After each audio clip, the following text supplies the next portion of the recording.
E aí galera, tudo bom?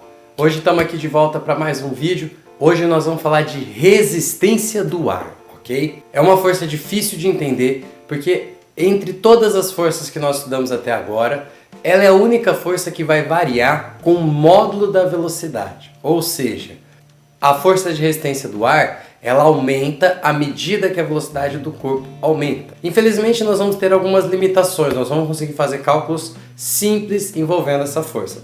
Mas é bom a gente trabalhar um pouquinho com ela para a gente poder entender como que ela funciona, beleza? Então vem comigo para a gente começar a estudar.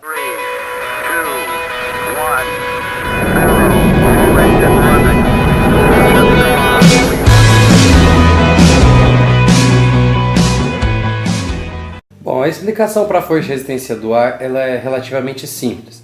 Quando um corpo está se movimentando para um lado, o ar se colide com esse corpo, o que geraria uma força oposta ao deslocamento desse corpo, ou seja, uma força para a esquerda.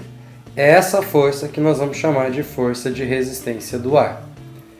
O problema é que essa força ela vai ser tão maior quanto maior for a velocidade desse corpo, porque a colisão vai se tornar mais intensa, o que vai aumentar essa força. Essa força depende basicamente de duas coisas. Primeiro, obviamente, ela depende do módulo da velocidade. Estudos empíricos levaram à conclusão de que essa força de resistência do ar pode ser escrito como sendo proporcional à velocidade, se a velocidade for relativamente baixa, ou a força de resistência do ar pode ser proporcional à velocidade ao quadrado se a velocidade for muito grande. Então, para velocidades relativamente baixas, até 200, 300 km por hora, essa aproximação é válida. Para velocidades muito altas, essa aproximação aqui que nós utilizamos. Mas depende também do formato do corpo.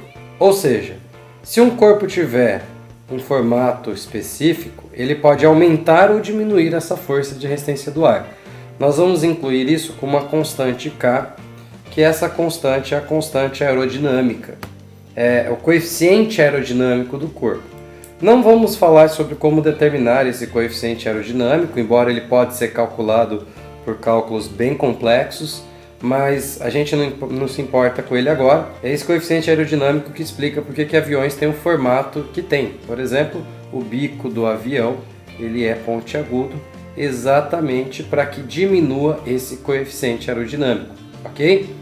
Todos os objetos que precisam atingir altas velocidades vão ter coeficientes aerodinâmicos o menor possível, e isso vai ser depender do formato do objeto, da área de contato e entre outros fatores. Beleza? Se a gente for utilizar aqui a notação vetorial, eu posso escrever que a força de resistência é igual a menos K vezes o vetor velocidade, porque a força de resistência é contrária à velocidade do corpo, ok? Nesse outro caso, a representação ficaria um pouquinho mais difícil.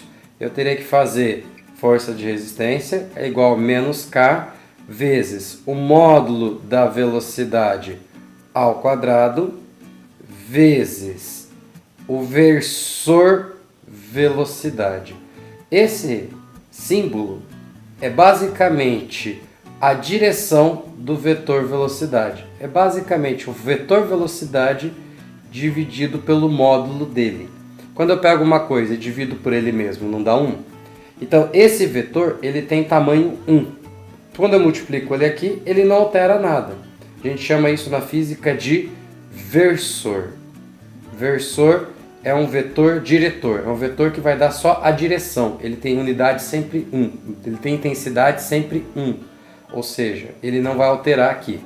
Então, força de resistência do ar é menos K vezes módulo de V ao quadrado vezes o versor V, ok? Agora, por que trabalhar com resistência do ar é algo tão complexo? Por que a gente dificilmente faz exercício envolvendo resistência do ar? Exatamente pela resistência do ar variar com a velocidade. Se a gente fizer um gráfico da resistência do ar em função da velocidade, olha como que esse gráfico vai ficar. Então imagine uma força proporcional ao módulo da velocidade, não essa daqui, mas para baixas velocidades.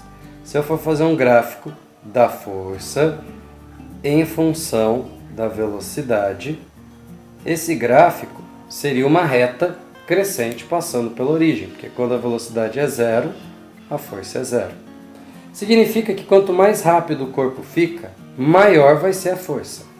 Isso que é o grande problema, porque quando a gente vai aplicar, por exemplo, um estudo usando a segunda lei de Newton, resultante igual a massa vezes aceleração, se essa força é variável, essa aceleração será variável.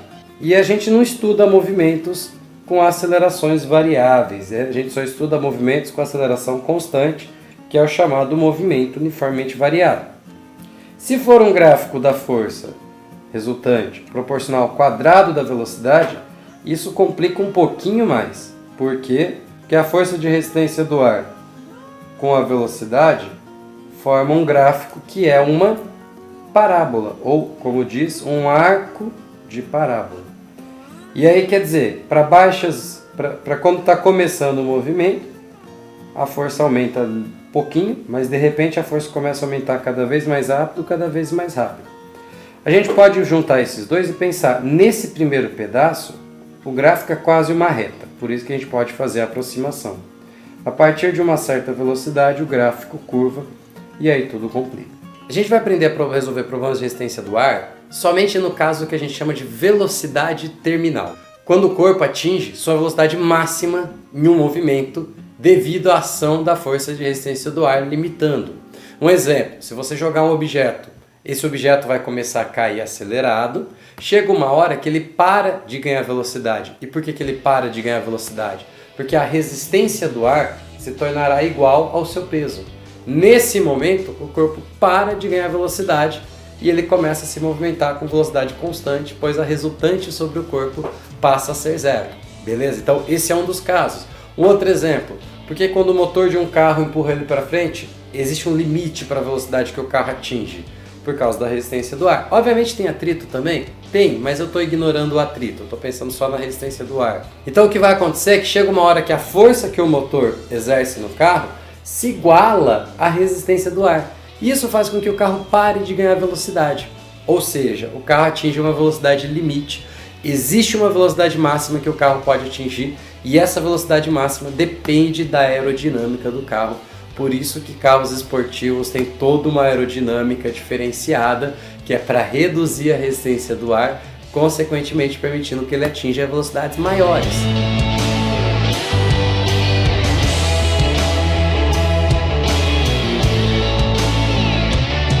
Então vamos fazer um exercício aqui para a gente poder entender como que isso pode aparecer no seu vestibular. Isso pode aparecer no seu vestibular, mas sempre baseado nesse conceito de velocidade limite ou velocidade máxima atingida pelo corpo. Vamos ver um exercício para a gente entender melhor? Então olha só essa questão. Um paraquedista de 80 kg de massa está caindo com o paraquedas aberto a uma velocidade constante de 5 metros por segundo. Com que velocidade cairia um menino de massa 40 kg caindo no mesmo paraquedas? Considere que a força de resistência do ar é diretamente proporcional ao quadrado da velocidade. Olha aqui, o que a gente tem nesse problema, um paraquedista preso a um paraquedas e ele está caindo com uma velocidade constante de 5 metros por segundo. Se a gente analisar as forças que estão agindo no paraquedista, eu vou ver que tem duas forças agindo sobre ele. O peso, que puxa o paraquedista para baixo, e a força de resistência do ar, que empurra o paraquedista para cima. Como o próprio enunciado disse que a velocidade é constante, a força resultante tem que ser igual a zero. Conclusão, a força de resistência do ar tem que ser igual ao peso. Sabendo que a massa desse paraquedista é de 80 kg, podemos descobrir o peso dele como sendo 800 newtons. Lembra? Peso, massa vezes gravidade. A força de resistência do ar, ele pediu para considerar proporcional ao quadrado da velocidade. Então a gente vai usar K vezes V ao quadrado. Isso é igual ao peso, que é massa vezes gravidade. Eu não pus o menos porque aqui a gente não está usando a notação vetorial, ok? Então como eu já estou considerando que ela está para cima, então eu já considerei que ela tem sentido oposto, então aquele menos é só na notação vetorial. O K a gente não sabe. A velocidade é 5 ao quadrado. É igual ao peso, que é massa, 80, vezes a gravidade, que é 10, vai dar 800. Aqui vai ficar K igual a 800 sobre 5 ao quadrado, 25. O K é igual a 800 dividido por 25, portanto o K é igual a 32. A unidade do K pode ser escrita como sendo Newton vezes segundo quadrado por metro quadrado. A gente também pode escrever um pouquinho diferente. Se a gente lembrar que força igual a massa vezes aceleração, então eu posso escrever que Newton é quilograma vezes metro por segundo quadrado. Então o K poderia aparecer, ó, se a gente trocar aqui Newton por isso aqui, esse 1 metro de cima vai cancelar com 1 metro de baixo, e o segundo ao quadrado em cima vai cancelar com o segundo ao quadrado embaixo, então ficaria 32 quilogramas por metro.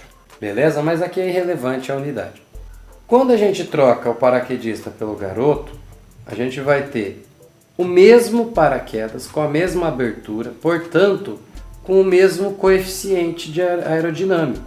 A constante, o coeficiente aerodinâmico vai continuar sendo o mesmo. Mas o peso acabou sendo diferente, porque eu mudei o garoto, né? Mudei a massa aqui do objeto. Então eu continuo tendo a força de resistência para cima, eu continuo tendo o peso para baixo, só que diferente do anterior, o peso desse garoto, a massa dele é de 40 kg. Como a força de resistência tem que ser igual ao peso, por quê? Porque, de novo, a resultante tem que ser zero, ele quer a velocidade, né? E a velocidade vai ser constante. A força de resistência é K vezes V ao quadrado, o peso é massa vezes gravidade. O K a gente achou, 32. V ao quadrado é o que a gente quer saber. A massa é 40, a gravidade é 10, então vai dar 400. Eu vou chegar aqui, V ao quadrado igual a 400 dividido por 32. Logo, V ao quadrado igual a 12,5. Velocidade vai ser raiz quadrada de 12,5. Obviamente, não é possível calcular isso na mão, então, usando a calculadora, você chegaria que a velocidade é de aproximadamente 3,54 metros por segundo. Próxima questão que a gente vai fazer aqui, suponha que a força de resistência do ar atuando sobre o paraquedas seja diretamente proporcional à sua velocidade. Ele chamou de R igual a menos kV. Esse menos aí é para indicar que é oposta à velocidade, que a gente já discutiu. A aceleração da gravidade é constante e vale g. Após algum tempo de queda, o paraquedista atinge uma velocidade terminal constante igual a Vf. A aceleração do paraquedas no instante em que a sua velocidade é a metade de Vf é... Então ele fala desse problema que a gente precisa analisar. Quem seria Vf? Vf seria a velocidade no momento em que a força-peso e a força de resistência se anulam, ou seja, no momento em que a força de resistência é igual ao peso. Como é que eu sei disso? Porque essa é a velocidade máxima que ele atinge. Se ele atingir essa velocidade máxima, significa que a velocidade a partir desse momento não aumentou, ou seja, não teve mais aceleração, logo a força resultante se tornou nula, ok? Sendo assim, como ele considerou que a força de resistência é K vezes V, isso é igual a M vezes G. Ele não deu a massa, né? Então vamos deixar tudo em função. Aqui eu posso descobrir que a velocidade Vf é mg sobre K. Ok, se eu tiver a massa, se eu tiver a gravidade, se eu tiver a constante K, eu descubro a velocidade terminal. Porém, a pergunta dele é qual a aceleração no momento em que a velocidade dele é Vf sobre 2, ou seja, metade de Vf. Nessa situação, a força de resistência não será igual ao peso, porque a velocidade ainda está menor do que a terminal, ele ainda vai ganhar velocidade. Então, existe uma força resultante e ela é calculada pelo produto da massa vezes a aceleração. Nesse caso, a força resultante seria peso menos a força de resistência. Isso tem que ser igual a massa vezes a aceleração. Peso é mg. A força de resistência é K vezes a velocidade. Isso é igual a m vezes a. Só que nesse caso, a velocidade é Vf sobre 2. Então, substituindo, fica mg menos K vezes VF sobre 2 igual a M vezes A. Como a gente já achou VF vale mg sobre K. Posso substituir aqui, vai ficar mg menos K sobre 2. Eu trouxe o 2 aqui para baixo, dá a mesma coisa. No lugar de VF, mg sobre K. Isso é igual a M vezes A. Posso cortar a massa. Posso cortar essa constante K, essa constante coeficiente aerodinâmico. Aí repara que a equação inteira aparece o termo massa.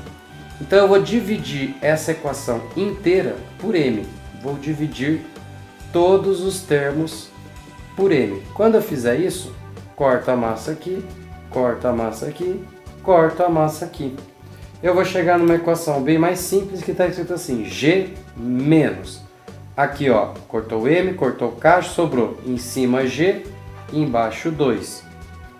Isso é igual a A. Faz o MMC que é 2, 2 dividido por 1 dá 2, vezes G, 2G, 2. 2 dividido por 2 é 1, vezes G dá G, isso é igual a A. 2G menos G vai ficar G sobre 2. Essa será a aceleração que o corpo vai adquirir quando a velocidade dele for metade da velocidade terminal, que ele chamou de VF. Bom, quando eu falo de resistência do ar, é isso que eu tenho para falar para vocês. Não dá para acrescentar mais muita coisa, infelizmente. Nós temos uma limitação matemática para isso. A gente precisaria de cálculo diferencial integral, o que a gente não tem no ensino médio, ok? Então a gente vai ficar com isso. Mas quando os vestibulares cobram, eles cobram exatamente isso. Qual é a velocidade terminal, coisas desse tipo. Acho que dá para entender bem quando a gente analisa em termos de velocidade terminal o momento em que a força de resistência do ar se iguala ao peso. Obviamente poderia ser outras forças agindo, por exemplo, a força do motor do carro se igualando com a força de resistência do ar. Beleza? Fora isso, não temos muito mais a acrescentar. Se você gostou, curte o vídeo aí para mim. Compartilha com seus amigos para que eles possam aprender um pouquinho mais sobre resistência do ar e deixa no comentário se você teve alguma dúvida, alguma pergunta que você queira fazer, ok? Um grande abraço para você e até o próximo vídeo.